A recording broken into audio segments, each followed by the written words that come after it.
بسم اللہ الرحمن الرحیم نحمدہ ونصلی ونسلم علی رسولہ الکریم والصلاة والسلام علی سید الانبیاء محمد وآلہ واصحابہ وبارک وسلم۔ الصلاة والسلام علیک یا سیدی یا رسول اللہ وعلی آلک واصحابک یا سیدی یا حبیب اللہ۔ آج انشاءاللہ العزیز 18ویں سپارے کا مختصر خلاصہ بیان ہوگا۔ ہر آیت کی تفسیر اس آیت کے ضمن میں مختلف تفاسیر کے اندر مفسرین نے اپنے اپنے انداز میں اسے بیان کر دیا ہے۔ اللہ رب العزت نے اس سپارے کے آغاز کے اندر کامیاب ایمان والوں کا ذکر فرمایا، جنت کے ورثاء کا ذکر فرمایا، جن کو جنت کی وراثت عطا کی جائے گی۔ اللہ رب العزت نے ان کامیاب لوگوں کا ذکر فرمایا۔ رب ذوالجلال نے ابتدائی آیات کے اندر ان عظیم خوش نصیب انسانوں کی 7 نشانیوں کو بیان فرمایا۔ رب ذوالجلال نے ارشاد فرمایا، قد افلح المؤمنون، بے شک ایمان والے کامیاب ہو گئے، الذین هم فی صلاتہم خاشعون، وہ لوگ جو اپنی نمازوں میں خشوع و خضوع اختیار کرتے ہیں، دل لگا کے نماز پڑھتے ہیں، بری باتوں سے اعراض کرتے ہیں، زکوٰۃ دیتے ہیں، اپنی شرمگاہوں کی حفاظت کرتے ہیں، اپنی امانتوں کی حفاظت کرتے ہیں، وعدوں کو پورا کرتے ہیں اور نماز کی حفاظت کرتے ہیں۔ رب ذوالجلال نے فرمایا یہ 7 کام کرنے والے کامیاب ہوں گے۔ اولئک هم الوارثون الذین یرثون الفردوس هم فیہا خالدون، یہی لوگ جنت کے وارث ہیں اور انہیں جنت الفردوس کی وراثت عطا کی جائے گی اور یہ ہمیشہ اس میں رہیں گے۔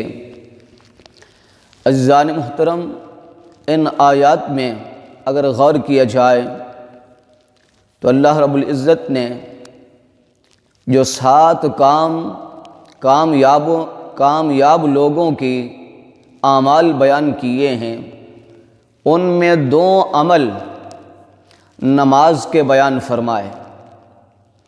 ایک عمل نماز کا یہ کہ ان کی نماز کی ادائیگی کی کیفیت یہ ہے کہ وہ دل لگا کے نماز پڑھتے ہیں، ان کا دل بھی اور ان کے جسم کا ہر عضو بھی اپنے رب کی یاد میں، اپنے رب کی رضا کے لیے وہ اپنے آپ کو اور اپنے سب کچھ کو اپنے رب کی بارگاہ میں پیش کر دیتا ہے۔ دوسری کیفیت رب ذوالجلال نے بیان فرمائی کہ ان کے نماز کی ادائیگی کی کیفیت یہ ہے کہ وہ ہمیشہ نماز کی حفاظت کرتے ہیں۔ مفسرین نے کہا کہ اس کا معنی ہے نماز کی حفاظت کا کہ نماز صحیح طریقے سے ادا کی جائے۔ نماز جب ادا کی جائے اس میں ہر چیز کا، فرائض کا، شرائط کا، سنن کا، مستحبات کا، ہر چیز کا لحاظ کیا جائے، ہمیشہ نماز پڑھی جائے۔ رب ذوالجلال نے فرمایا ان کی نماز کی کیفیت یہ ہے کہ یحافظون، وہ حفاظت کرتے ہیں۔ حفاظت کا معنی کیا ہے؟ رب ذوالجلال نے فرمایا مومن کے ایمان کا کمال یہ ہے اور اس کی نماز کا حق یہ ہے وہ یہ حق سمجھتا ہے اپنی نماز کا کہ جب تک میرے دم میں دم ہے، جب تک میری آخری سانس ہوگی، اس وقت تک میں اپنی نماز کو نہیں چھوڑوں گا، نماز کی ہمیشہ حفاظت کروں گا۔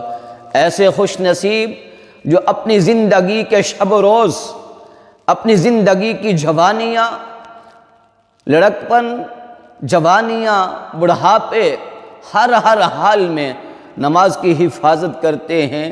رب ذوالجلال نے فرمایا ایسے خوش نصیب کامیاب ہیں اور جنت کے وارث ہیں۔ رب ذوالجلال نے اس سپارے کے اندر سورہ نور کی ابتدائی آیات طیبات میں ام المؤمنین حضرت عائشہ صدیق رضی اللہ تعالی عنہا کی پاک دامنی، آپ کی عصمت، آپ کی شرم و حیا کو رب ذوالجلال نے اس سورہ پاک کی اندر بیان فرمایا۔ خصوصاً اس سورہ پاک کے اندر پردے کے احکامات، شرم و حیا کے رب ذوالجلال نے احوال اور احکامات جو ہیں انہیں بیان فرمایا۔ اور اما عائشہ صدیق رضی اللہ تعالی عنہا کی پاک دامنی کے لیے رب ذوالجلال نے اس سورہ پاک کی 18 آیات طیبات کو خصوصاً آپ کی طہارت کو بیان کرنے کے لیے نازل فرمایا۔ رب ذوالجلال نے ارشاد فرمایا انما یرید اللہ لیذہب عنکم الرجس اہل البیت ویطہرکم تطہیرا۔ رب ذوالجلال نے صرف امام الانبیاء کے گھرانے کے ایک فرد کی طہارت کے لیے تو 18 آیات نازل فرمائی، لیکن عمومی حکم رب ذوالجلال نے اپنی لاریب کتاب میں بیان فرمایا کہ اللہ رب العزت چاہتا ہے اے غیب کی خبر دینے والے نبی کے گھر والوں کہ اللہ تعالی تم سے ہر قسم کی ناپاکی کو دور فرما دے، وَيُطَهِّرَكُمْ تَطْهِيرًا، اور تمہیں خوب پاک کر دے، تمہیں طاہر و مطہر فرما دے۔ امام الانبیاء، سید الانبیاء، نبی آخر الزمان جن جن پشتوں سے آئے، جن جن رحموں سے منتقل ہوئے، جہاں جہاں تک آپ کے خون کا جو ہے وہ ارسال رہے گا، رب ذوالجلال نے ہر ایک کے متعلق فرمایا وَتَقَلُّبَكَ فِي السَّاجِدِينَ۔ رب ذوالجلال نے فرمایا محبوب آپ جہاں بھی تھے، ہر فرد وہ سجدہ کرنے والے، وہ پاکیزہ، ان جیسا پاکیزہ ہستیاں اس کائنات میں نہیں، کیونکہ امام الانبیاء کا نور سیدنا آدم علیہ السلام سے لے کر سیدنا عبداللہ تک، اور اما حوا سے لے کر آمنہ تک حضور علیہ السلام کا جو سلسلہ نور نبوت کے آنے کا رہا، رب ذوالجلال نے سب کی طہارتوں کو رب ذوالجلال نے بیان فرمایا۔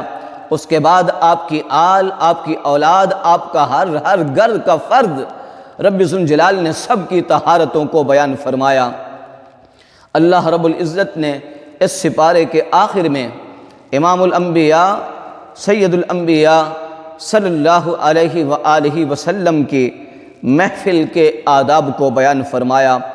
ارشاد فرمایا وَإِذَا كَانُوا مَعَهُ عَلَىٰ أَمْرٍ جَامِعٍ لَمْ يَذْهَبُوا حَتَّى يَسْتَأْذِنُوا إِنَّ الَّذِينَ يَسْتَأْذِنُونَكَ أُولَٰئِكَ الَّذِينَ يُؤْمِنُونَ بِاللَّهِ وَرَسُولِهِ فَإِذَا اسْتَأْذَنُوكَ لِبَعْضِ شَأْنِهِمْ فَأْذَن لِّمَن شِئْتَ مِنْهُمْ وَاسْتَغْفِرْ لَهُمُ اللَّهَ إِنَّ اللَّهَ غَفُورٌ رَحِيمٌ۔ رب ذوالجلال نے ارشاد فرمایا کہ اے ایمان والو، جب تم کسی معاملے کے لیے تمہیں بلایا جائے، امام الانبیاء کی بارگاہ میں آ جاؤ، محفل رسول میں آ جاؤ، تو اس وقت ادب یہ ہے کہ بغیر اجازت سے میرے محبوب کی بارگاہ سے نہ جاؤ۔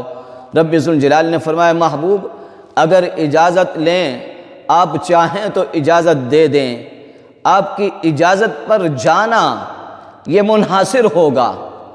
یہ مومن کے لیے ایک اعزاز ہے کہ رب ذوالجلال نے اسے اپنی بارگاہ کے آداب اور اپنے محبوب کی بارگاہ کے آداب سکھا دیے تاکہ اس سے کہیں کوئی غلطی سرزد نہ ہو جائے، کیونکہ بارگاہ مصطفیٰ میں اگر ذرا برابر بھی غلطی ہو جائے تو رب ذوالجلال فرماتا ہے ان تحبط اعمالکم وانتم لا تشعرون۔ رب ذوالجلال نے فرمایا تمہارے اعمال ضائع ہو جائیں گے اور تمہیں شعور تک نہیں ہوگا۔ رب ذوالجلال کی بارگاہ میں دعا ہے اللہ رب العزت صحیح معنوں میں ہمیں اپنے محبوب کی بارگاہ کے آداب اور صحیح معنوں میں رب ذوالجلال ہمیں اسلام کے آداب کو، احکامات کو، ارکان اسلام کو، فرائض اسلام کو، تعلیمات اسلام کو سیکھنے، سمجھنے، عمل کرنے، اس کے پیغام کو عام کرنے کی رب ذوالجلال ہمیں توفیق عطا فرمائے۔ وآخر دعوانا ان الحمد للہ رب العالمین۔ بسم اللہ الرحمن الرحیم۔ الحمد للہ رب العالمین والعاقبۃ للمتقین والصلاة والسلام علی رسولہ محمد وآلہ واصحابہ وبارک وسلم۔